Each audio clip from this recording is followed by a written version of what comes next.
Hello, all, and welcome to the Fantasy and Sci-Fi Fanatics podcast. I'm your host, Dana Coolbaugh. Today, having a very special guest, Lee Conley. Lee, how are you doing today? I'm good, thank you. I say Lee is coming from this dark, like very grim, dark, setting right now. So maybe it's That's just England, the background. Regular old oh, England. that's awesome.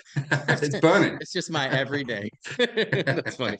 Well, I was saying before we got recording to Lee that I had mine, and then I realized like, oh, I'm not home today, so the lighting in this room. I'm at the college I teach at, and it's yeah, it just messes the whole thing up. So it might be kind of cool. It almost looks like somebody's trying to explode bombs or something throughout the sky. So maybe it'd be a lot cooler with your background, I gotta say, but it's interesting. But thank you so much for coming on today. I know that I tried getting you on before, and then I had a child, and you know how it goes, just like stuff happened. I had one too. But yeah, yeah, it's taken me a while to get here. So I'm glad I finally got yeah. around to coming. So Yeah, yeah, thank you for yeah. inviting. I've had your name for a long time, and I actually started reading both book one and book two a while back, and I had just been like had no time. I actually like when Holly just mentioned you guys were doing the Anatomy of Theory anthology. I was like, oh my gosh! I was like, I have these books just sitting right there that I started a while ago, and my Kindle has just taken a huge hit lately. So I was like, I started going back through again the other day. So it was really funny, but yeah, so I'm glad that we could finally get you on and talk about a lot of the great stuff that you've been coming up with. So I can't wait to pick your brain today. I'll actually go right there with that first question, which is one of my favorites. What has your writing journey been like up until this point? Right, well, my writing journey's been a bit of a mad one, really, to be honest. Like, because I came from the music industry. I was a professional musician for like 20 years, and then about Oh, cool. 2015, I started writing. I was writing a guitar book at the time, like a textbook. I just started writing some stories down. I've always done a little bit of writing for years and years and years, but just started writing it down. And accidentally, I kind of came up with what became Rich LeBone. So I didn't really have a clue what I was doing. I was just sort of writing away. And and obviously when it came to actually releasing that and then publishing and editing that and stuff, then obviously the steep learning curve begins. And I realized, Yeah. there's a lot more to just writing stuff down.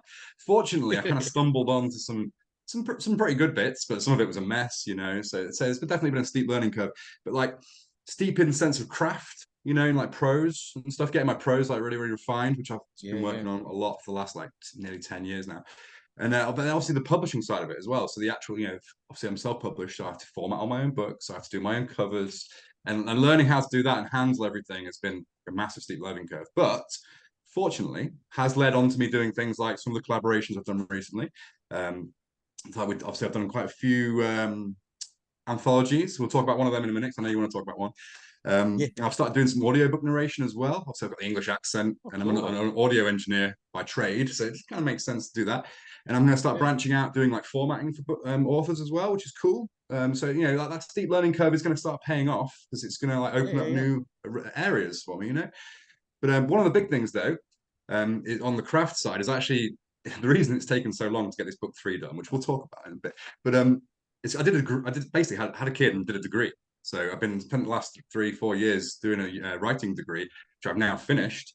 And that's sort of taught me a lot about how to write and stuff as well. But I think now I've kind of found my rhythm. I've kind of my routine, and I've kind of found my Yeah, yeah. voice, and I know kind of what I like to do and what I'm good at doing. And but I'm always improving. That's why I did the uni thing, because I'm always trying to improve the craft. I already published by the time I started it, but yes, so I've kind of had a bit of a weird, fun journey. Let's say it's good. No regrets. Well, it's funny that you mentioned, like having other skills. I teach at like basically like it's called P-Tech. We do like technology, manufacturing, design, things like that, production, and then I also teach social studies. So I have like a business class. I have that we do a lot of stuff in. I have a economics class. It's kind of like business of economics, teaching how to make websites, how to get to certain markets, and it's basically everything we do as indie authors, which is kind of funny, for the publishing side. Oh, I'm so sorry. I'm not quite sure what that is.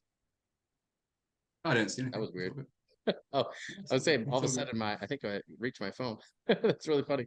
Um, yeah, but it was just interesting because we're doing a lot of really interesting things. I had a kid show me how to do some cool editing, software stuff. I had some kids do some, show me how to do some cool stuff on Canva. Adobe Express. So like you, I'm like trying to kind of expand some certain skills, and you never know, maybe I try and do people's advertisements, or something like that in the future. I love to do my own covers. I used to do illustrating a little bit, stuff like that. So I think anytime, right, as a an indie author, it's really helpful, right, if you can just cut costs because Yeah, it's either you can do it absolutely. or you're servicing out. So I think that's really smart, in terms of you're expanding your skills. But yeah, it's really cool. Would you say, I'm just curious because, you talked about being at uni and stuff right now. Like, so would you say, that maybe you have slowed down a little bit because you're reanalyzing, a lot of your craft, or just As kind far, of going through a checklist? I was just curious. yeah, well, so as far as the Dead sagas go, it definitely slowed me down, right? So I did the first book in like a year, a couple of Hmm. years actually, but it was like full steam ahead on that last year, and pretty much did most of it in that last year. I was like 2018, something like that, 2019. Then I did Ritual of Flesh in another year after that. And then it's been 3 years and I've not released a book. I have been writing things though. I've done, I say, a ton of anthologies and stuff. So one of the things I've really focused on and like really refined is short fiction. So doing like, like it's really nice as like a palate cleanser, just to like, I want to write a story about a submarine. I want to write a story about a witch. They just things that are just a bit different to what like the main series is about. And so I've been really refining my short fiction. Done like how many anthologies? Like four or five anthologies, I think, quite a few. And then so I have been doing things, and I have been slowly beavering away with the Ritual of Blood, the third book in the Dead Sagas. But that is now full steam ahead. Now I've finished my degree, and I've been making some really good progress with that. So it should be good. Should be nearly finished. So I don't recommend anybody writing a book while completing any degree because people ask well, me all the it time is intense. about it. Well, I'm like, I it's actually hard. wrote a Ritual of Flesh in my first or second year, I think it Oh, was, bless you. which was I quite don't cool. know how you did it. So, but Yeah, yeah, yeah. I'm a glutton for punishment, man. Apparently, yeah.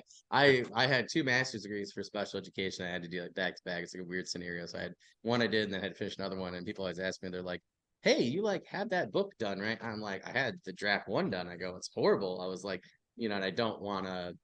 It's almost like my baby, So I'm like trying to get a couple other things out and done, and then kind of go back. I kind of want it to be like my third or fourth book, that I go into because I think it really deserves that time and energy and nurturing. But yeah, I don't. I tell people like I don't recommend doing it at the same time. But it is interesting how you mentioned short fiction. You and I are kind of I think doing similar things. With my son, it's just I can't spend more than 30 minutes, in between his naps, like writing. So I've actually been switching to Kindle Vella stories. And I've been working on a Kindle Vella series. So I too have been working on, short fiction, per se. And I'll be doing my own anthologies later on, just with like Kindle Vella stories. But it's definitely different. Like it's its own cup of tea. So definitely feel like it has helped me overall, but I never thought I would get back into writing short stories or something shorter. But yeah, it definitely helps to structure things differently. So I definitely Yeah, recommend that to people if they're you. a different animal, aren't they? And it's really nice to They like be really able to are. you That's a good finish way to put writing it. your main project, then just sit down and write something else, and it's Yep. just it keeps the words flowing, which is quite nice. Yeah, yeah, yeah, yeah. Yeah. People always ask me, my friends, like, "Oh, did you finish this?" I'm like, "No, I kind of got stuck." He asked me, he's like, "Have you a writer's block?" I'm like, "No, I just those characters aren't talking to me right now." I'm like, There's a problem I have to figure out." And I find that if I don't write, I never figure it out, And then all of a sudden, I lost like 2 months goes by and I haven't written something. So I write every day. I write just something, whether if it's a Kindle Vella story. I have several.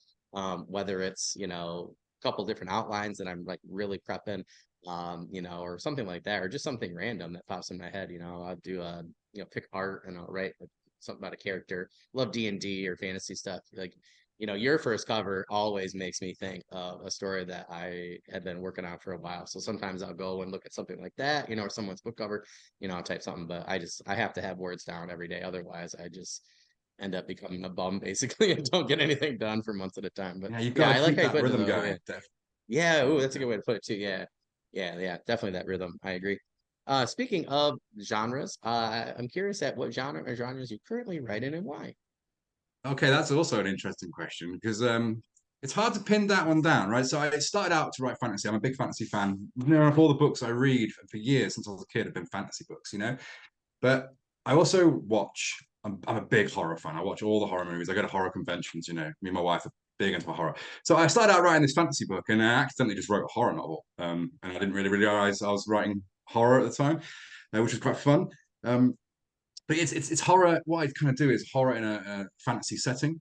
But in more recent years, I've kind of moved into historical fiction. So I'll write historical Oh, fiction cool. with a horror vibe. So if you read my newer short story collection, that's mostly historical fiction, a little bit of fantasy fiction in there as well. But then the rest of it's all fantasy, sort of low fantasy. So there's not very little magic. It's just basically sort of people and how they deal with sort of horrors. And then also there's the horror element, which is fantastical. But apart from that, it's all the world is very much low fantasy. And then I just sort of do terrible things to people in my books, apparently. So that's fun. So I'd say, yeah, horror focused historical fiction or fantasy sort of speculative fictions, Yeah, yeah. if that's a thing. Well, we make genres up on here all the time. I have a Rome. It always bugs me. There was some history teacher, and they have a new paper that came out saying that the lost Roman legion, who was basically like their number two pick in terms of legions in the Roman Empire, that like now there's evidence to suggest for one piece of paper that they weren't lost or killed or whatever, that they just were moved to Spain and were forgotten about. And I'm like, you're really gonna forget about LeBron James? Sorry, guys, number two. But it's just crazy to me that you would forget about your number two, most powerful, like section of your military or army, is, and Legion. It drives me nuts. So I is that put the Ninth zombies with Legion? it. Is that the Yeah, Ninth yeah, yep, Legion that yep, came into yep, Britain? Yeah, yeah. It's yep, obviously being yep, from around here. They're a legion I'm familiar with. But yeah, there is a big mystery surrounding that. What happens to them? They reckon some people yep, think that the Picts and the Celts just decimated them and they end up disbanding. But yep, there's a the Romans moved out of England, and in Britain at the time yep. it was as it was called. There was no England then, and it's very likely they just dispersed back into the empire, went home. A lot of them were auxiliaries and things. So there's a lot of fun stories, a lot of fuel that could be used for that particular Yeah. story. It's Well, my always the one friend I've was like, always liked. how he's like, how do you like that ending? I'm like, I go, I don't like any ending, and I'm like, it's crazy to me. I was like, I love fantasy and the fantastical side of horror. I say I'm not much of a horror person, but when horror is presented in fantasy or sci-fi, I love it. So I'm not just a straight horror fanatic, but like Alien, oh my God, I love Alien, love Predator, anything like that. And Richard Lee Byers, I think, does fantasy and horror better than most people. And I hit him on a while back, and I love his books for Forgotten Realms or whatever his new Marvel books. Like he just does it really well. So I've been studying those kind of things for a long time. So I was like, well, it'd be really cool to have them like the Ninth Legion, get lost and like encounter zombies essentially, and then later on we just play in the pits. So I I like it. did that, but I created like historical urban fantasy because I'm a history teacher, and then I'm gonna kind of take a couple of the survivors, spoiler, but you'll know it when you read the back of the book that some might survive, and I'm gonna do something with them, and it's gonna be really cool. But yeah, I make up stuff all the time because all these subgenres, that we get now, and we talk about on here all the time in terms of just genre, if you tell me fantasy or sci-fi, even horror, depending on what it is, I'm like, I'm in. Historical Mm. fiction, historical fantasy, I'm like, I'm in. You don't even have to tell me the subgenre. But some readers, really want a particular thing. I'm not picky. I just want something that's not, No, I find them quite nonfiction. constricting. I find that Yeah, I if you agree. I specifically agree. write to the rules of genre, it can be very, Yep. very constricting, and it's Yep. better to just have that freedom. And like, I never really thought about genre when I started out at all. Like, it wasn't on my mind at all. I just knew what I wanted to do, and then people were like, "Oh, Yep. you're this, you're that." I've been called dark fantasy. I've been called all sorts of things. It's like, nah, I'm not really. None of them kind of fit perfectly. But if you Yep. look at the ebb and flow of taste, then in horror and fantasy, it's been around forever. It's always been there. You look Yeah. at Mary Shelley. I The was just sort of gonna say, yep. godmother of sci-fi. I Yep.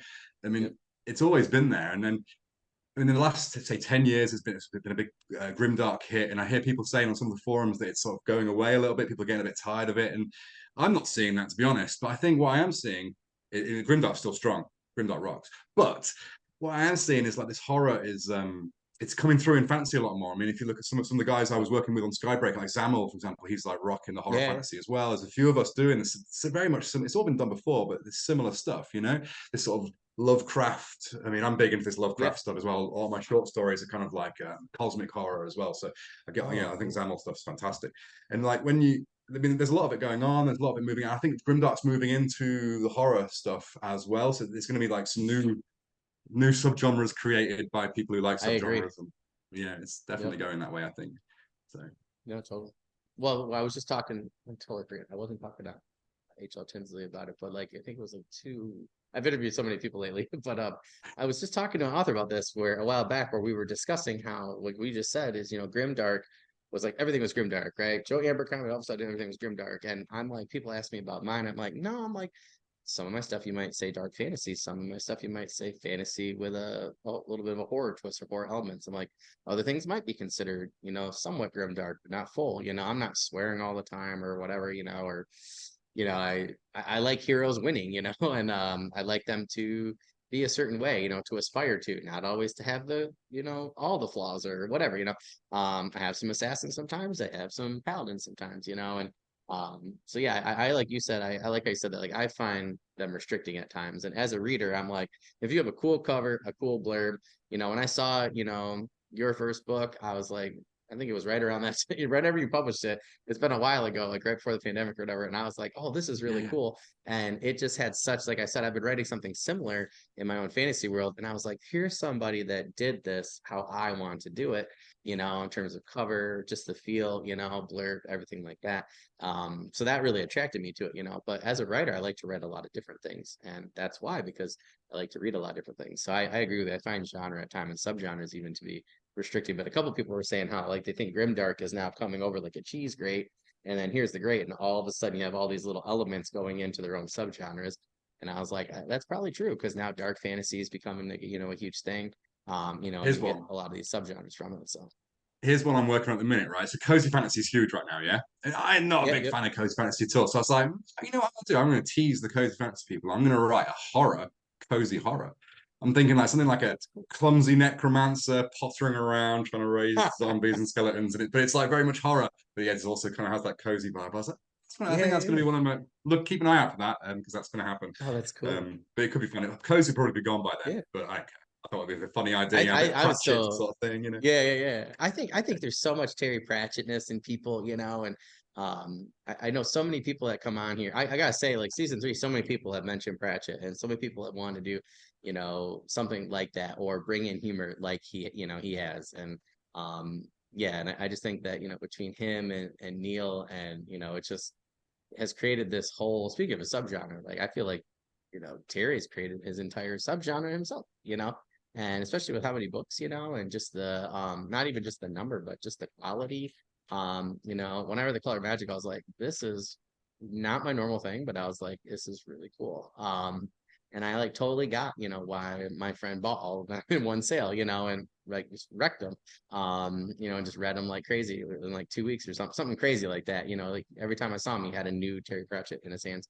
But I think that's really cool. I had a guy artist that I saw do something for a friend, and it was kind of like that. It was kind of like a dark sorcerer, but he was kind of like kind of like goofy, like Terry Pratchett like humor with it, and he had this really cool like Raven familiar, and I was like, that'd be cool to do like same That type of sounds thing, fun. like kind of like a cozy fantasy, yeah. And I'm like, that might be kind of cool for some people, and he goes through his adventures, and it's they're maybe not as high a stake as Mike Lar Fletcher, um Blackstone Heart or something like that. But but just something a little cozy. And sometimes I like a little bit depends on what it is. My friend likens it to beer, like sometimes he wants something, like a Guinness, darker, a different taste, and sometimes he wants something light. And there's this whole spectrum of things that he can try. And I'm like that. He goes, that's how I think fantasy and sci-fi is for me. And I'm like, that's a really good way of putting it, I think. And sometimes you just want a different flavor. So I think that makes totally sense, and I would totally read that. So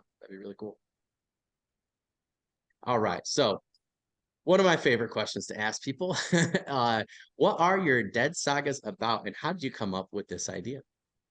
Okay, so I like talking about Dead Sagas. I've even got a copy of it here to show Perfect. you guys. So, Oh, awesome. Dead Sagas is a Norse-inspired fantasy horror, or Norse-inspired horror fantasy. Horror is the bigger one there, and it's basically a zombie horror. So it's a zombie horror set in this low fantasy world. It's kind of like it's a Norse-inspired. It's not all Odin and anything like that. They've got their own sort of gods and things like that. It's a whole different world.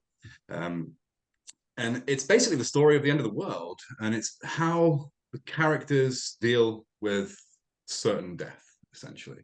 So I mean, you mentioned earlier you like the heroes to win. I like the heroes to die gloriously. That's why the heroes. So again, it's one of the things about mine, which I was going to talk about a little bit later, was how there's no plot armor. You know, like I will quite happily kill a character I've been working through for half a book, and and everyone's like, "What happened there?"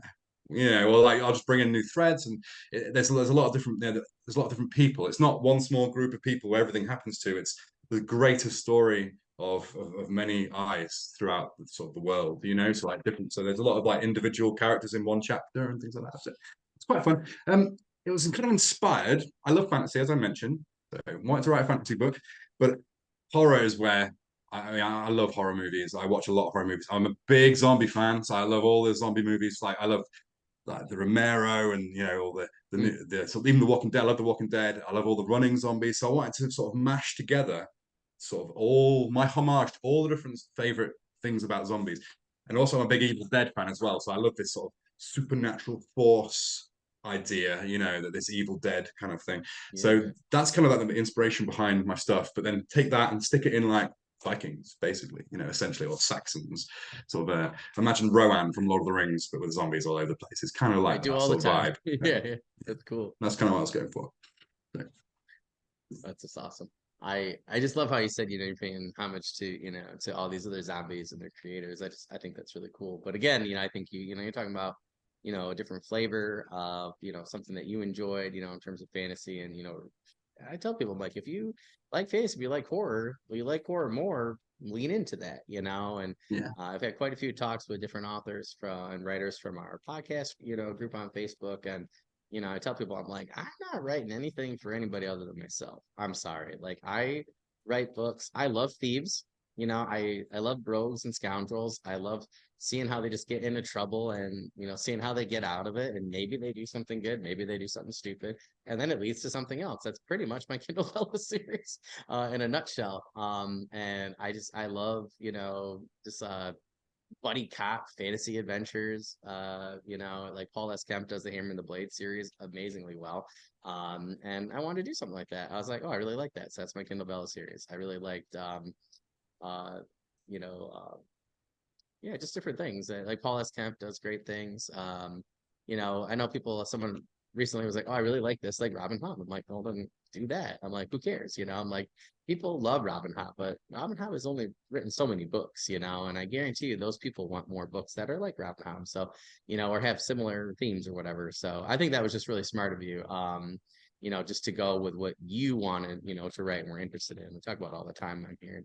Think some people are always stuck because they're just, they're trying maybe to write to market too much, or maybe that idea shouldn't be written to market and maybe they should just go with their interests. Yeah, So, I don't write to the market. I mean, a few of my horror writing friends, it's quite a well-known phrase in the horror community that zombie books are dead, you know, but they're not at all. There's a load of us writing them. But you know, tastes come and go, you know, but I honestly don't really care. That's what I wanted to do. So, and I've got to like the premise and the yeah. idea. If otherwise, I'm not going to be bothered to sit and spend hundreds of hours writing about it, you know. So I don't really write to the market. I just kind of write and hope the market is viable at the time. Yeah, Sometimes yeah, it is, yeah, yeah. sometimes, but you know, I No. don't do it for the money. Yeah. Well, that's what my friends, he asked me, I told him, I was like, he goes, well, if I write this book, and it was like a private conversation, he's like, if I write this book and nobody likes, I'm not going to write again. I'm like, okay, well, that's opposite of me. He goes, well, what are you going to do? I was like, I'm just going to write another book.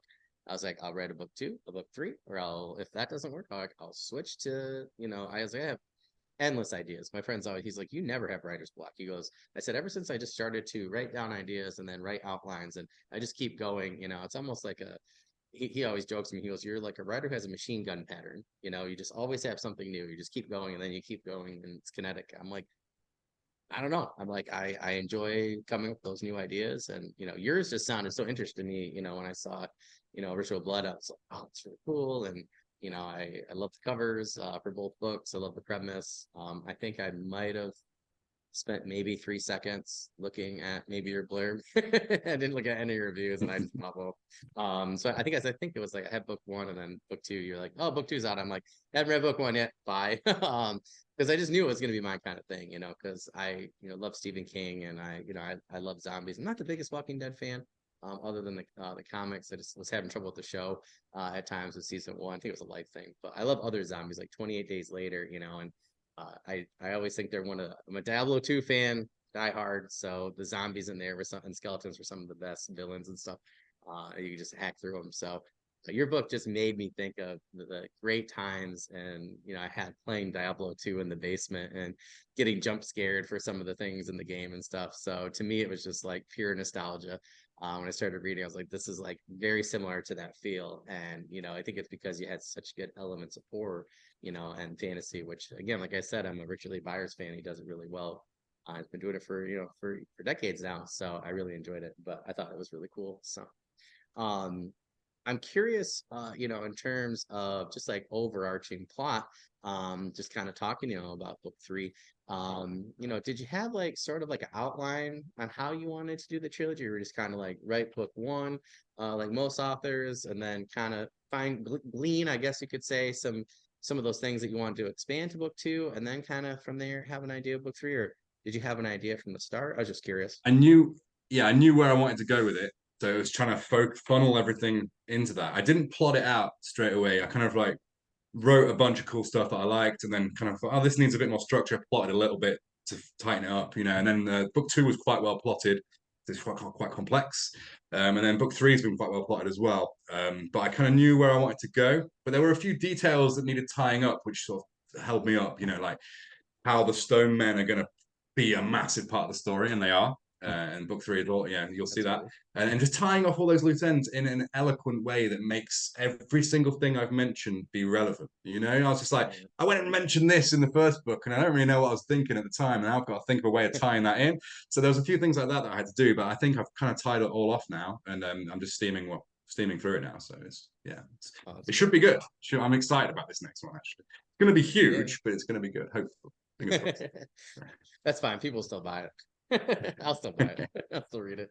I always think it's funny though, because like people ask me, and I'm like, I had like this one book I have. I'm like, I don't know how. I'm like, I have like you. I'm like, yeah, I have most of it thought out, but there are some things where, I'm like, oh, I want to do a throwaway stuff because recently, like, I've noticed certain authors I've read, who should not be named traditionally published, but epic fantasy, and just do throwaway things, and I'm like, oh, is that going to be something for later? And then they'll be like something that I thought that they could have used really well, and they don't use it. But then something small and minute ends up being like super important. I'm like, I just think that was maybe just pulled out of thin air. I don't know. It's just been bugging me lately. So I'm like, if this is bugging me as a reader, I was like, I don't know if I can myself do it as an author, So I've been really like stepping back, and I'm like self-publishing indie. So I figure I could take my time with things.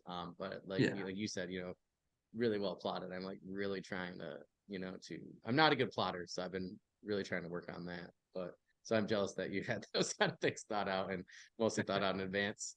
Trying not to be a pantser anymore. And I think most people, are kind of like that, at least when they, first I think start. But a blend of the two is great. I mean, I coming out I with some agree. really great organic ideas. Just like having the idea of this, you know where it needs to go, but you're not quite sure how it gets there. Sometimes some details are plotted, some details are just like see what happens, and I kind of work that way. Yep. It's Yeah, yeah. it's quite cool. So I'm not a planster or a plotter. I just kind of depends on the project. It really does. Some of it's just like what happens here. Yeah, Anatomy of Fear. I just sat down and wrote, just see what Yeah, yeah, happens. yeah. So which was Yeah, yeah, yeah. quite interesting, especially I for a always call it mystery. Yeah. yeah, yeah, yeah, no, totally. I always call it like people ask me if I'm one of the others. I'm a gray Jedi. I go right down the middle, and sometimes I lean to the left, sometimes I lean to the right, depending on the situation or what's going on at that time. But lately I've just been like rewriting my Kindle Bella series because I really want it well plotted because I want you to be like if you read, I want to be like, oh, that's really cool. I actually at one point will have, some zombies and things. I have different horror elements. I found just some cool, like I just went back and watched some really cool, like Twilight Zone episodes and just different stuff, and I was like, oh, that'd be really cool. I haven't really seen that. Talk about market trends, and I'm like, haven't seen that in a while, in terms of horror. So, yeah, I just had some interesting ideas. So I was like, oh, maybe that'd be really cool to insert into, the Kindle Bella series. But yeah, I think anytime where you can, just free form right, at least with some sort of idea. To me, I always get the best things that way. But again, I always tell people, go with what you know. Some people I know like to just hammer that outline and plot and plot and plot. But I personally find I never get writing then, and that never helps me. So but again, I think, go with what you know. But when you're talking about, just I was just curious, like moving into, going from, your books, you talked about anthologies. We just go into, Anatomy of Fear anthology, with H.L. Tinsley and the crew, as I'm calling them now. And I was just curious at what your experience was like working with that crew on the anthology. It's quite interesting. Well, I actually knew. I mean, there's been bit of a core team developing that. So, I mean, hey, Holly H.R. Tinsley, she sort of spearheaded it. I worked with her on Skybreaker, which was a really nice anthology we did I last totally forgot year that. with a few other Yeah, yeah. authors. And I knew like Jacob Sanix, or I've known him since my first dabble in SPFBO, like years and years ago. We've been friends for a long time, and quite a few other people on there. I've been friends with, and we just sort of Holly got us together. We had this core team. So my job on that anthology was all the formatting. The cover artist Dawn Larder, she was fantastic, but I put all the covers together and did all the formatting and all the typography and things like that. Mm. And then we all, the four of us, me, Tim Hardy, Holly, and Jacob, we all edited it. We all had various roles and things. But I was very much at in the core of the development of that. But it was really nice working with. I mean, a lot of my friends did it. There's a lot of writers I really respect. I'm just looking at everyone's names on the cover here. Got a. That's the. Oh no, wait, there we go. That's the Kickstarter exclusive one. It looks And awesome. this one is the general release one, which is out in a couple of weeks on the 16th of November. But yeah, I mean, it was great to work with Zamel, for example, a fellow sort of cosmic horror fantasy writer. Holly, I respect immensely. She's absolutely great. I loved her stuff in Skybreaker, so it was great to come back and work with her. I say Jacob. Tim's great. Lauren and Trudy and Bjorn is a good friend of mine as well. So it was just like working with a Oh, bunch of cool, cool. friends. Crystal Yeah, Matar as yeah. well. It's a dream team. It really was cool. And excuse me. Yeah, it was really nice to work with everyone. Um, say some of them I had previous connections with. Some of them were not. It was a good excuse to get to know them, basically. Yeah, yeah, yeah. But it was a real pleasure to collaborate with such a fantastic group of authors, and we worked really hard on it, and we've pulled it off. And I'm really proud of what we got. So if when you get a chance to check it out, I don't know if you have already, but check it out. It's some really great stories. Every story is fantastic. So it's great. Except mine. Mine Yeah, sucks. I was gonna say, I just wanted to reference back to our previous episode with H.L. Tinsley and oh my gosh, BJ about would be a couple episodes before Lee here. So make sure you guys check that out because we did talk a lot about the anthology. They clearly had a great time working with all of you guys. We talked a lot about that. Don't worry, Lee, they gave you zero credit when it came to, the stuff. No, just kidding. Doesn't It was surprise just so cool to see how each of you, going back to, when you were talking about, just formatting and stuff for, question one and your different skills. It was just cool to, to see that you guys were each bringing, your other skills to the table, for the anthology, instead of having to, find a formatter or, something like that. So to me, that just like really made you guys from an outside perspective, to me, it seemed way more efficient. Because by the time, like, Hallie told me about it and I agreed, I was like, yeah, no problem. I've had Crystal on before. I was like, yeah, anything to help, a fellow author. And I really wanted to see, like how your guys' anthology worked. And I had mentioned that, the two I had tried, and it wasn't like anybody's fault really. It just like might have been time, timing, right? Before the pandemic was one, right after the pandemic. But I'm more of an organized person, and having things be willy-nilly for the two, I just like pulled my story basically, and I had some different ideas for them. But it just didn't quite work for me. But I said, I was like, with what they said about you guys and how you guys work together, and what, some of the things too that you guys did, to make things more effective, to me, that really made me want to join the anthology team again. I said, oh, maybe I'll be fine in an anthology. Maybe I just need to find the right team.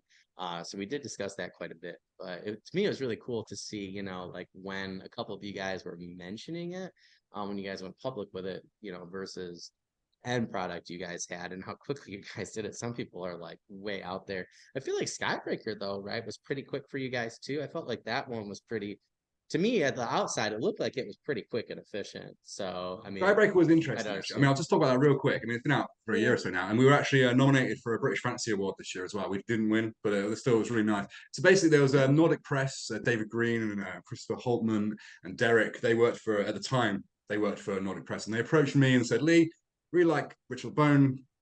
Call all your friends and let's get. So we all got together. I rang a bunch of people, and we got. I was the Holly on that. I put the team kind of together, Oh, and cool.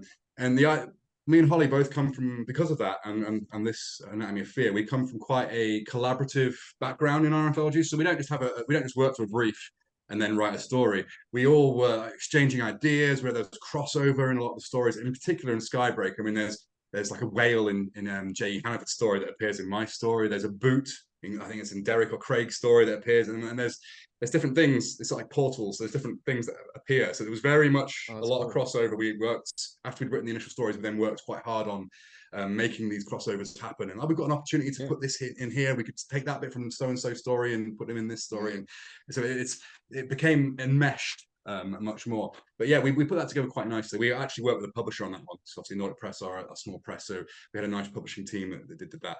A lot of proactive authors involved in that one. So I just kind of put the team together and was like, go everybody. And then the Yeah, Nordic yeah. Press guys kind of really spearheaded that one.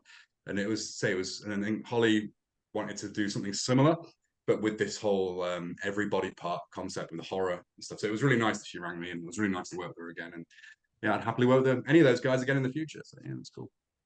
Yeah, yeah. No, it's awesome. I don't know, like you were saying, when you guys are working together, to me, I was just saying last episode when we were talking to them, about the Enemy of Fear anthology, I just was saying, like I feel like if I had had a more collaborative group, I would have wanted to do it. Because to me, I was like, oh, it's one more thing I had to do on my own, and it could have been like we said, like a palate cleanser or taking a break from, other books or stories or whatever and projects. And it would have been nice to, get out of the cave, so to speak, and talk to people. That's why I do these podcasts, is to get to learn from you and your experiences, and kind of see what's going on from your end I think of the my world, advice, things like that. But yeah, my advice on that would be to get the core team together, so where there's people in the team who can do everything without having to outsource it. So yeah, Skybreaker David did the cover, for example, and obviously we had the Nordic Press that's guys doing awesome. the Yeah. formatting and things like that.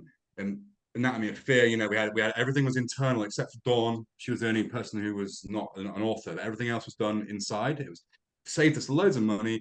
Very cost effective. We got to use our budget. We had a obviously budget from the Kickstarter. We got to use that much more effectively, and we got to spend more on decent artwork and things like that, and really like produce a really professional product at the end. So it was very much worth getting the right people involved, so people with the right skills, which is cool. So it was nice to contribute. So it was cool. Yeah, yeah. I just think it's such a good business model personally for an anthology. So I'm definitely going to be thinking about that for the future. You guys' art was just really cool, by the way, like in the actual Dawn was book, amazing, Yeah, absolutely like amazing. awesome, awesome, awesome job, for sure. Holly was showing us your guys' different, the beginning sections and the art, things like that. But yeah, it was super cool. So if anybody has a second, I just would really love for you guys to check, that out, at least, just how they put their anthology together, who did what, things that made, your guys' anthology more effective. I just think that, I've just had so many people ask me about anthologies recently, and actually kind of started right after when you did Skybreaker. Oh, So it's just kind I of have a copy ironic, here. but oh, I love the It's got cover. my hand on top. It works. That's Skybreak. So, yeah. So, I have to say, from a so close to a design, British fantasy book. oh, from a design teacher aspect, like I just love the cover, and I loved how you guys did the just the lettering color and the design, and especially you guys' names at the bottom, like the title, the picture, it just flowed together so well. I mean, just yeah, everything looked really good with it. So it Yeah, was full really credit cool. to David Green on that one. He was the cover maestro on that one. So he's Oh, that's secretly a awesome. bit of a good artist as well as the old David. He's not just a fantastic writer. So Yeah. he's a man of many skills. Yeah, yeah. I've had him on a couple times, and he's talked a little bit about that stuff, but I feel like he's a little bit more humble than he probably should be, but in terms of his skills. But I'm like, you're always doing something really cool, so maybe people want to hire out those skills. So He's one of yeah, I think that's my really more cool. prolific friends. Absolutely, he's incredible. Yeah, he just That's keeps awesome. he writes something like a million words a year or something like that. He writes an awful lot. Yeah. It's incredible. Very impressive. Yeah, he was like, oh, last time I think it was like our second interview. He's like, yeah, I wrote some words this year, some books and things. I'm like, okay, cool. And then I like once I actually went and did the math, I was like, that's a lot of words. I was like, Mm. some words. So yeah, it was really funny. But I guess anytime somebody can say humble, it's really good. But it's always funny when I have him on. But I'm curious at what one of the hardest lessons you've had to learn as an author has been, or it could even just be just in terms of being an independent author. Okay, well, I mean, publishing journey, as I mentioned earlier, that having to learn the formatting, having to really learn the industry, that's a hard lesson. Um, One of the things, I mean, when I first set out, I basically just wanted to write something for me. Wasn't really thinking about the money. I mean, money's nice. I mean, I do like the money, but um, it was all about like just doing it for me, really, and then finding a couple of other people that enjoyed it, essentially. So having readers' tastes was quite a hard lesson. So you'll get some people who absolutely love it, and then some people who absolutely really, really don't like it at all. And it's I found that with SPFBO the first time I was in that. There's some people it really kicked me off, to be honest. And I went out fairly early, but there was a lot. I had a lot of support from people who were like, "Oh, this should have gone further," and a little bit of a very minor controversy. But it was cool. It was really nice, and it really did me more good than actually going through. I think it was actually fantastic. But just having like when you send it off to a reviewer and you really respect that reviewer and they're like, I didn't like it, and it's like, oh, fair enough, thank you, and then someone else is like, I absolutely love it, and it's like you're kind of getting used to that was a bit hard because I wasn't expecting anyone to like it ever at all. So having then once people start liking it, you're like, oh, this is cool, I like this feeling, and then when people say it's bad, you're like, oh. So try not to listen to the reviews too much, and what you get the odd 1 star or you get the odd 5 star and things like that. It's I try not to try to let it wash over me now. But at first I was like, oh my God, someone's giving me a 1 star. I hate this. They hate this, And I was like, oh my God. But it's I think taste, you've got to get used to people's taste, I think. And that was a hard lesson in a way, because obviously coming from the music industry, I should have learned that, to be honest. But for some reason I Different was just kind flavor of though, doing it. I right? didn't expect anyone to buy it. I was really surprised when it kind of took off, to be honest. So I was just like, well, this is cool. But then yeah, then the more people that read it, the more negative feedback you get as well. So it's Yeah, it yeah, comes in yeah. parcel. But yeah, super grateful to everyone that has enjoyed my books, and yeah, and I will keep writing some more. And yeah, and I'm super grateful to people that didn't enjoy them, just for checking them out anyway. So thanks to Yeah, everyone. It's all good. So I'm pretty chilled about it all. But yeah, that was a hard lesson. I think that's a really good one though, because I think I see a lot of newer authors. They're like count every star and get upset or try. I'm like triumph, sure, but I'm like somebody read your book either way, or Exactly. bought it or rented it or did a Kindle, whatever, I'm like whatever, I'm like, and I just want to remind people there are people that will rave about Brandon Sanderson or Patrick, or whoever, Steven Erickson. There are people that hate those people, and will rave about how they Yeah. hate their writing. So even the biggest names like Brandon's over there laughing, counting his money and, selling all the books on Kickstarter and, in Barnes and Noble or whatever. He doesn't care. He's only worried about, like you said, like what he wants to write and, maybe a Yeah. little bit more now towards audience, Well, interest and things, but the way I look at it, and obviously things have been growing steadily over the last couple of years, which is nice. I mean, really, it's an honor. But the more well known you end up getting, and I imagine when you get to their level, you're very, very well known. You're a household name. You've become very polarized. People either love it or they hate it, and it's just got to let it yep. wash over. And at the end of the day, they still bought the book and they paid you the money. So when you look at it from a business point of view, it doesn't really matter. Yeah. All publicity is good publicity, isn't it? As they say in the biz. Yeah. Well, yeah, I even had somebody, I had a friend who their book was talked about recently. And, well, I guess we won't talk about that because I don't know if they want me to talk about it. But let's just say, like, I had a friend, his ex-girlfriend's UFC fighter, right? Well, she has taken a break, had a child. She was in a video recently about this other UFC fighter. But at the same time, like, it didn't necessarily make her look amazing or whatever. They were trying to make this other person look really good. But I was like, either way, though, she's in the video, with this Mm, other person, and everybody's spreading it and stuff. So I'm like, all of a sudden, people are like, oh, who's that person? If they go to her page or whatever, they might go check out her other fights, or they might go to, and all of a sudden, it's like it's helped her either way, even though the video, the way the person set it up, wasn't trying to, they're trying to make her look like the bad guy in the fight or whatever. But like, mm. people know Mr. T, in terms of Rocky, they know Clubber Lang, and Darth Vader is a pretty big one, so you don't always have to be, the good guy in it. And I think, with stars, it's the same way. But I don't know. My thing is when I checked out your book, like I said, I looked at cover, I like design. So I looked at the design, I looked at, the cover itself, blurb. Um, I look at reviews maybe every once in a while just to see what somebody says if I want to have somebody on to ask something interesting. But reviews for me are never going to make or break me, from buying a book. I buy so many books from new authors, indie authors, where they have maybe 4 or 12 reviews. I'm like, I don't care. Yeah.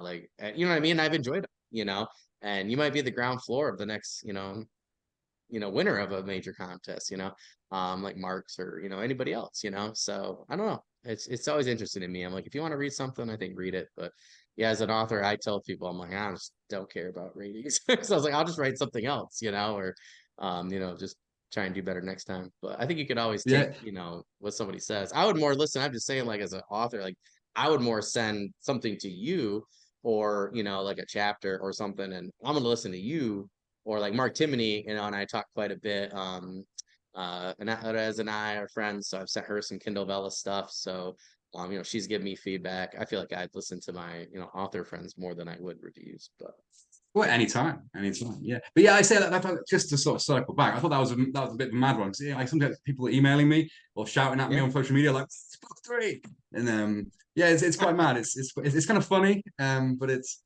yeah, I wasn't expecting that. I wasn't expecting people to care. So that yeah, was a yeah, bit mad. So I suppose that's my hard lesson.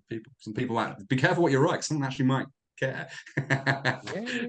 No, it's fair. which is cool. Kind of like be careful But, what you wish for, right? yeah, exactly. Yeah, yeah.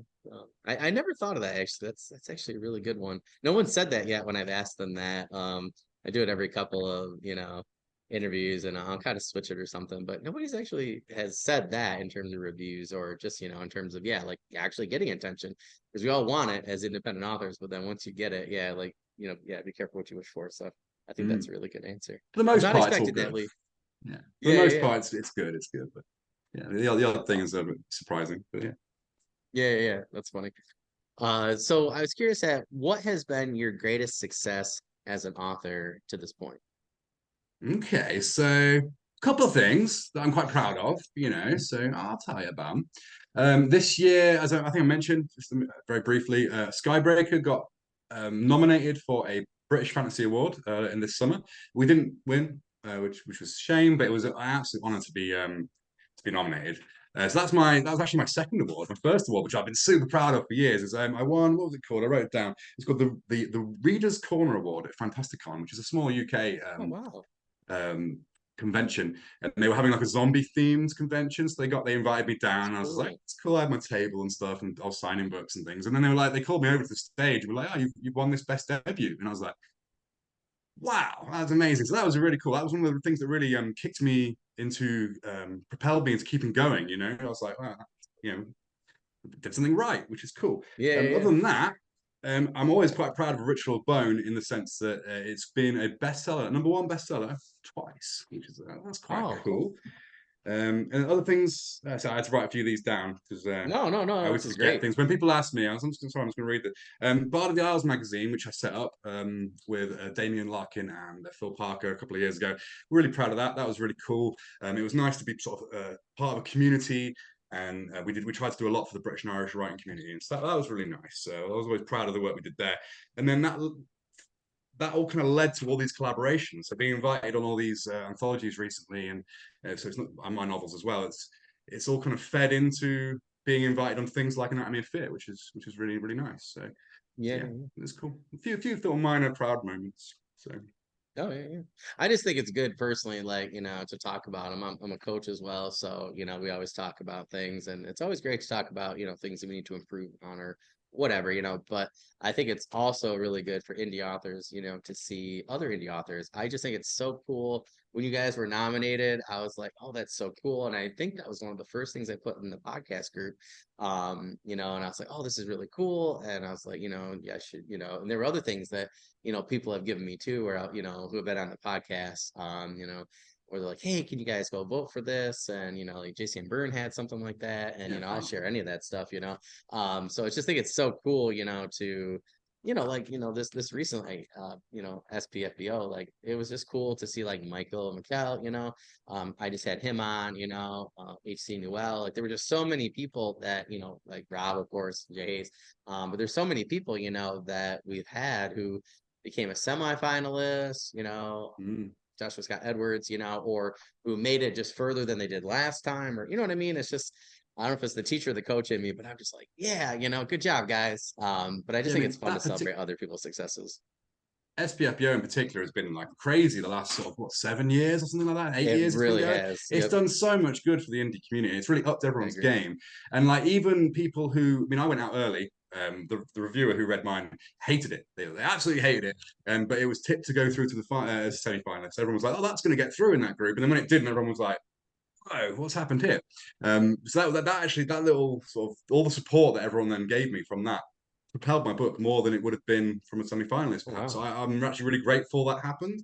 So it was Yeah. kind of like, yeah, it was good. So even if you don't get through, so many really, really good books get cut from that competition, and it's really nice to give them a platform, and people still read them. And SPFBO has been Yep. a very, very good thing. For even if you don't get through or you don't win in the end, it's been a fantastic thing. So I hope long live SPFBO, definitely. It's my favorite day when they release the 300, as I like to call it. And they'll do it, 50 people, like in 25 or 50 people in sections, and they do it on Twitter. And it's my favorite day because as a podcast person, I go through that list, and if it's you and I are already connected on a lot of social media. But if it's somebody I don't know, I Mm. follow that person instantly, and I just start sharing stuff. Every time they have something, I'll share anything about. So it's my favorite day because the whatever it is now, X algorithm is sorry, Elon, if you're listening, it's horrible. The writing community did such a better job 4 years ago. Anytime hashtag writing community, 21,000 people would see your post instantly, no matter what Mm. you did, and we were all connected. I don't see anything like you would think that, half the people, left or something or whatever, but even the people that are there still that, you think I would see those people more often, and, I don't see them now, and so Well, that the contests and things like that are the only ways, that I get new people now. And I'll try and search for people, but unless I search for your Twitter individually, I don't get sent a lot of authors anymore, or even artists mm. or editors, voice actors, things like that, audio narrators. So that's my favorite day because all of a sudden I'll probably get like, 150, 200 new authors, that I've never connected with before. And then it allows me to get new guests on here or make new friends or whatever. So I totally agree. I Like must I just admit, want people to know I see it and I use it right off the bat. So yeah, I mean, I must admit, I go through the list when it comes out. And I'm like, I look for my friends' books basically. I look for all my friends. So and so's put so and so in. That's cool. And I look through my, and I'll be like, oh, I wonder if they're what group they're going to be in. And I usually tip my friends to being like, I hope they win that group. I hope they win that group. And then who's it going to be? My friend versus my other friend. Ooh, exciting stuff. But then every now and again, you see some really, really cool books. You see some amazing covers, and it's like, and I agreed. go add them as a friend and just sort of follow them and stuff, and it's expand the network, But take a chance on some of those unknown books. I Yeah, yeah, totally yeah. get what you mean. You actually get to find the new Spent too stuff. much money that day. Where else do we see them? Where else do we find these Yeah, yeah, indie yeah. authors? So, because Yep, no one's totally. following them until they get big. So it's a Yeah, yeah, really yeah, good yeah. platform to find new people and find new friends because it's all about having Yeah, lots of yeah. friends. I just thought it was so cool. There's one, I'm totally blanking who it was, but there's one cover where I saw it like right around when this contest had just started. And I was like, oh, that's kind of cool. I'm saying that person had like 12 reviews, right? And now they're a semifinalist. And I'm totally blanking on who it is. Because I'm really old and I can't read that small, but I know I have them on Instagram. I know we're friends on Facebook. I actually invited them to our podcast group on Facebook. I'm pretty sure they joined. And I just think it's so cool that then, like 6 months later, whatever it's been, 8 months later, now they're a semifinalist. And, even if that's as far as they got, like, that's really cool. And I know for a fact their reviews got up to like 300 or something like that, and that's like their first book. And to me, that's just like, it's just super cool that, you could see that. So, yeah, I agree. I really feel like it's helped the community. We've had so many times where, like if I try and share this interview on Twitter, as a link, they will block me for the next, or X whatever. They'll block my post for like the next 6 months. So it really has, and I used to get a lot of views for us and get your guys' products out there through Twitter, and now I can't. So now I need new ways of doing it. And, Mm. Facebook's hard with the algorithm, Instagram's hard. TikTok has reduced it, 200. I'll share, when this comes out, I'll share your covers and, the anthologies, Skybreaker, things like that. Anatomy of Fear, and then I'll, put your author photo, podcast. And I used to get like, maybe 750 to 1,000, people see it or whatever. And now it's just that 250 like every time for book talk and stuff Yeah, like that. I'll try new things, but that you know, it's an anything ever-evolving you can find thing, I that think, helps. social So media. Yeah, it's yeah, yeah, definitely an yeah. But I think ever-evolving the thing. contests, just and there are some other ones too, right? That aren't nearly as big as, Marks and stuff, but like are getting there, you know. So I think anytime, Mm. you know, that you can support those people. Like I said, I spent way too much money that day. My wife, I'm like, oh, she's like, why are you in such a good mood? I'm like, today is the first day of SPFO. And she's like, oh God, like there goes $50. And I'm like, at least, you know. So I usually save a Kindle gift card from the holidays or something for that time. Ah, very But wise, yeah, very it's wise. one of my favorite days as a, you know, fantasy and sci-fi podcaster. So I love it. But yeah, that's a great plug in there for Mark and them. So if anybody hasn't checked out that contest, just you know, make sure you know, you do that. And you know, anytime, just want to remind you guys to just you know, review those indie products. It helps out our audio and voice actors as well that we've got on recently. Editors, you know, cover artists, all the people that work, you know, on everybody's products. So but that's a really good one there, Lee, that you shared. Those are some great ones. I love that you had multiple ones. So I think that's good because sometimes I ask people, they're like, oh, I don't really know what goods happened lately, you know, or something. I just talked to an author about this recently on Twitter. I was like, hey, they were like kind of down. I was like, hey, remember when you first approached me, you know, in terms of being on the podcast? I was like, you know, I was like, you know, your book hadn't even come out yet, and now you know they have been doing really well. They sold more on book 2 and 3. I think it was like 3 times book one, and book one ended up doing pretty well eventually. So you know, it's just cool to you know to see that development. So I think it's good to Focus on the celebrate your positives, I guys' always success. say. Yeah, Yeah. exactly. Yeah, anytime, right? Yeah. Otherwise, why do a thing? You know. Yeah, well, it keeps All you right, going in the dark days, you know, when you're I like, oh, agree. should I never write again? And you think, actually, that thing happens. I'll keep going. It's cool. Yeah, yeah. Well, that's also for me podcasting. I'm such like, you know, like a parasite. I'm like struggling through some things now. I've had some things slow down, financially especially. So I have to be really keen on, you know, like what I'm doing and, you know, be really particular about products. So I haven't had anything come out this year, and I was supposed to have 3 books and Kindle novella series and 3 novellas, and then we had some stuff happen and it just didn't happen. My wife broke her foot twice, same foot. So with our son, it was just been just super hard. So, you know, I haven't gotten nearly as much written. So my production's down. So, you know, talking to a lot of you authors, you know, and just, you know, seeing your guys' successes, you know, it just keeps reminding me that if I just keep going, I will have, you know, similar successes. Or at least, you know, still get to talk to you guys or something like that. And just being part of the community for me has always been really cool. So I think that, yeah, like you said, you know, focus on the positives. But I'm curious, what is one thing you've created in your Dead Saga's world that you are most proud of? You know Or if you what? want to do several. Yeah, I probably will. I probably will, because I hate nailing into one thing. Um, things I'm a that I'm teacher, so I proud of. apologize. You know how it is. You just go into that No, no, teacher no, it's box all good. It's all sometimes. good. It's all good. So one of the things I was particularly proud of was the atmosphere and the emotion, and particularly in the first book. You know, I tried to continue that in the second book, but like I really stumbled completely by accident, stumbled onto this like really atmospheric thing, and that's one of the things people always come back and tell me, like it was really atmospheric and there's a lot of emotion, and particularly in the second book, that's where I really ramped up the emotion on that. You know, Mm. like I thought, you know, what's the worst thing that could happen to me? I'm going to do that to that guy, you know, and then so I really tried to sort of hit you, no holds barred, kind of punch you in the guts type thing. So I think I like to think I did that quite well on that series. So the atmosphere and the emotion. Um, I love them as zombies, as I mentioned earlier. So the dynamic between the dead and what's called the cursed in my books. So you've got the slow walking zombies, you've got the fast running infected sort of cursed thing that then turn into zombies. You've got all the like I wanted to cover all the bases.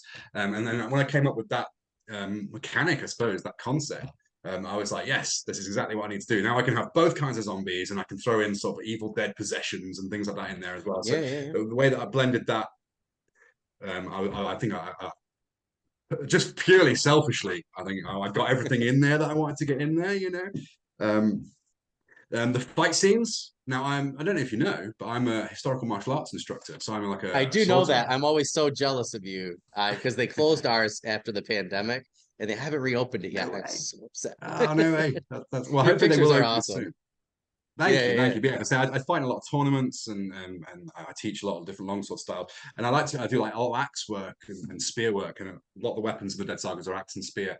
And there's particular fight scenes that I'm quite proud of because they're very accurate. Now, you know, when you see the big fantasy sword fights and it's like, oh, he falls on the floor and it's like a 10-minute fight scene there, sadly, completely unrealistic. Sword fight lasts about 30 seconds and it'll be one move.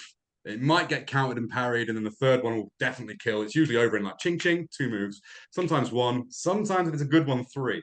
So sword fights are very fast, and axe fight, any kind of fights, it's a very brutal affair.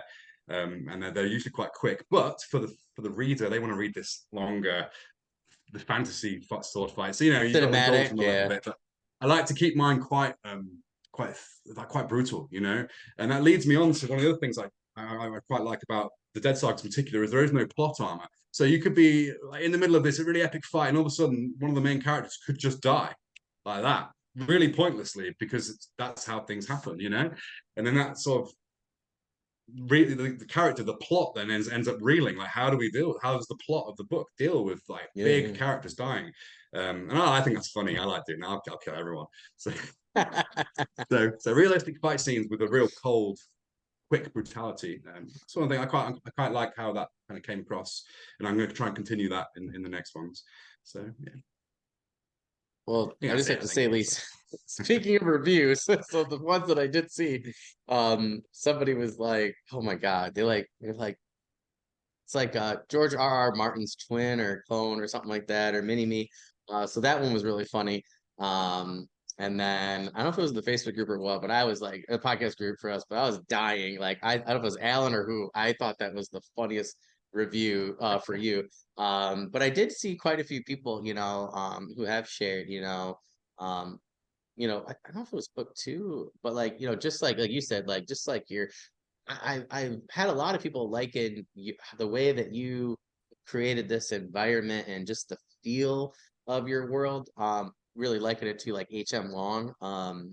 Uh, like she does such a great job too. So, and I would agree. Like you guys have a very similar style in terms of just you can almost like taste the environment if that makes sense. I don't know if that makes sense, but like Yeah, you that's got how to I make it feel. feel Like I feel real, like I'm you know. yeah, it feels Yeah. very real. Like I feel like I am at the place, and for both of you guys, it's really cool. And both of you have like, the same type of like kind of like Nordic, inspired roots and things Mm. like that. But I would say you both like nailed the mood, and that and those roots, and have like, really cool. You both do very different things from there, but it just feels so real. The sights, the sounds, the smells. It feels like it's an environment that you can just like step right into. And as a fantasy reader and just a reader in general, I just love that. People ask me like, why do you read so much fantasy, sci-fi, and you know, historical fiction, whatever? I'm like, I just want to like go somewhere different. I'm like some of the stuff that you got to deal with as a father or as a human or as a teacher or whatever just aren't fun. So for me, it's just nice to get to go and do that escape. So I would say It's your that guys, escapism thing, isn't it? that escapism, you Yeah. guys are really good at Yeah. that, and it just feels real. You stress me out a lot, in terms of book 1, I gotta say, which is fine because you meant to, but you stress me out a lot. That's the idea. Yeah. So I just want you to know what's working. So if you guys want to be stressed, go read Lee's book or books. But yeah, done very well. But I gotta say, yeah, just like in terms of atmosphere, I'm always like, how can I do this like these guys? Like how can I make this city feel more real, or how can I like really, you know, just add to that escapism. So I would say that that's something that I felt that you guys do really well. But yeah, it was really cool. But I like those that you mentioned. Those are all really good ones. So I know we're wrapping up on time here, but I want to make sure that we talk because you said you had quite a few things. We talked about a few things that you've had going on, but you got quite a bit. So I want to make sure we Yeah, I have made a enough little time to list. mention everything. Yeah, I want to make sure we got time to mention everything. It's really perfect time right now. But do you have any news, updates, current projects, things like that that you can share with us before we head out? Yeah, this is the other thing that I wrote down before we came on because I always forget what I'm supposed to say at the end. Right, so as mentioned, we've got The Anatomy of Fear. That is the Kickstarter release is out. People should be receiving their books right now. You should hopefully see posts on the internet, people reading it. But the general release for this copy is November 16th. So that should be out in 2 weeks. Yeah, exactly 2 weeks. So awesome. Now, I'm going to leave the best one to last. The other one is last month I released a short story collection. I don't have a copy of it because it's only on Kindle. It's Kindle only, and it's Once More Into the Dark. Um, but there is going to be an audiobook which I'm narrating. That's going to be out Oh, that's cool. a couple of weeks' time. It's wrapped up. I'm just finishing off a bit of editing, and then you have to upload it. And it takes a couple of weeks to go through. But the audiobook for Once More into the Dark should be really soon. But yeah, go check that one out. It's actually on usually quite cheap as well. So it's only a little book. It's like a novella length.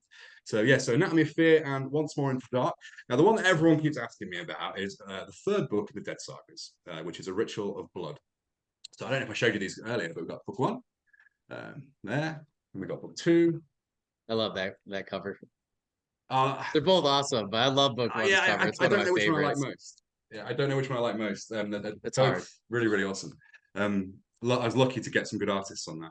I haven't got art for the third one. I'd like to be able to show you the art. I haven't got that, but that is well underway. So I was involved heavily in National Novel Writing Month, and got a big chunk of that done. And it should be pretty much wrapped up by the time this airs. If not, it will be in a couple of weeks, either side.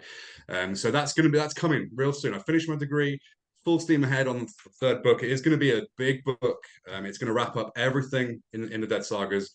For the main series, there might be some other little spin-offs, like single novels about various things. If there's any characters left alive by the end of it, we'll see. But yeah, that one's going to be with you guys 2024. So that should be finally. I know you've been very patient. Thank you for being patient. But yeah, Ritual Blood will be out soon. So, good news. That's awesome. That is good news. And I'm sorry, I was looking down because I had to add Once More into the Dark to my shopping list for Amazon. But that's a really cool cover, by the way. Did you do that yourself or? I did actually, yeah. That's I did. So I That's didn't super usually cool. use an artist and do my own topography and design and things like that for like the Dead Sagas, for example, or for Anatomy of Fear, for example. Once More in the Dark, I actually had to go myself. But it's not the best cover, but it is. I like it. I think it's cool. It's very I much like it. fitting and the mood for the Yeah, yeah, stories. yeah. So No, it totally, deals yeah. a lot with death. So death is a theme of mine, I think, as an author. So yeah, but Skull is a good one. But yeah, if you get a chance, check that one out. It's I think it's 6 short stories. A couple of them have been released before in various other anthologies. But there's some of them are brand new, and there's some like historical fiction in there. I really like some of the stories in there. So some of the stories are from my university final degree pieces, so they're like they're pretty good. Hopefully, so check them out, please. That's awesome. Well, now I'm so glad because now I know who to talk to when my Kindle Vella series, once I publish them, once the rights revert back to me. So I'll be saving for some super cool Conan the Barbarian-esque covers for those. So now I know who to talk to for formatting and things. Yeah, give us So a shout that's good to anytime. know. So yeah, that's awesome. Well, Lee, thank you so much for coming on. We just want to remind our audience you could find Lee's socials and his book links in the description anywhere where you are watching or listening to this audio podcast. So you guys can go right there. If you're new, glad you know that now. Those of you that have been around for a while, you know what to do. Lee, thank you so much for coming on. We're connected on like almost every social media platform, but if there's anything I could do in the meantime between now and February when this releases, please let me know. If you send me the Once in the Dark link, and I'll share that all over. Anything else Awesome. you got? Anatomy of Fear when that comes out. I know that we've already talked about that. With some of the other authors like Holly and things like that. So I'll be sharing that like crazy. But yeah, if there's anything else I can do, in the meantime, or for book 3 or something like that, just let me know and I will get it out there, my friend.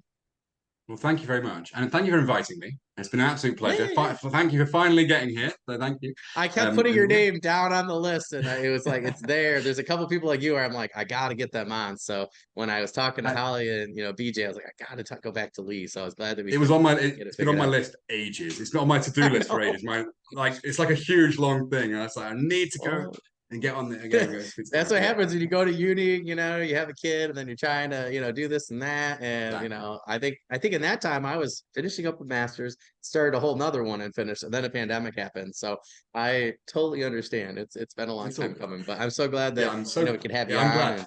and yeah, So glad to awesome. come in finally. So thank you. Yeah, of course. Well, I will talk to you on social media, of course, like always. Like I said, if there's something you need, just let me know. But other than that, I hope you have a great rest of the evening, and I will talk to you soon, my friend. You too. Thank you very much, Daniel. No problem. See you later. See you later. Bye bye.